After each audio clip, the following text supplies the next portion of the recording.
কামাখ্যা মন্দিরে হোটেল ভাড়া না করেও আপনি পুজো দিতে পারবেন। আর এই জন্য আপনাকে লাগেজ যেখানে রেখে দিতে হবে সেই জায়গার ঠিকানায় আজকে বলবো।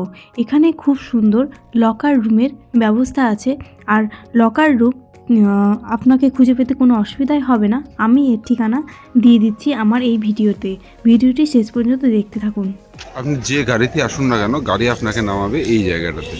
এই যে গাড়ি অনেকগুলো দেখতে পাচ্ছেন, এই জায়গাটাতে গাড়ি নামাবে কামাখ্যা মন্দিরে আসার জন্য। তারপরে এই যে পাশ দিয়ে রাস্তা রয়েছে, রাস্তার পর এই যে এই দিক দিয়ে রাস্তাটা ঘুরেছে, জাস্ট 5 মিনিট হাঁটতে হবে। তারপরে কিন্তু এইখানে আপনি পাবেন এই যে লকার রুম পাবেন। এখানে সমস্ত দোকানগুলো রয়েছে যেখান থেকে আপনি জিনিস কিনতে পারবেন, বিভিন্ন জিনিস কিনতে পারবেন। এখানেও আপনি চাইলে জুতো রাখতে পারেন। আর এই যে এই আপনার রয়েছে লকার রুম, এটা সব থেকে মোস্ট ইম্পর্টেন্ট।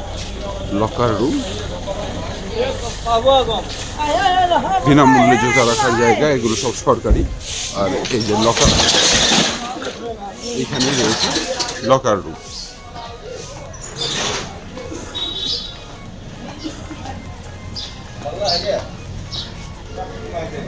এই গড়ি দিয়ে উপরে উঠে যেতে হবে আপনাদের।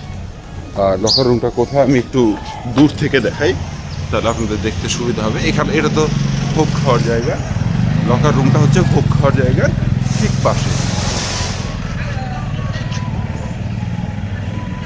এই যে এইখানে দুই তলায় রয়েছে লকার রুম, ভোগ খাওয়ার জায়গা ঠিক পাশে। এখানে আপনাদের চিনতে সুবিধা হবে। এখানে আপনি বিনামূল্যে কিছু রেখে আপনি যেতে পারবেন। পাশেই এটিএম রয়েছে।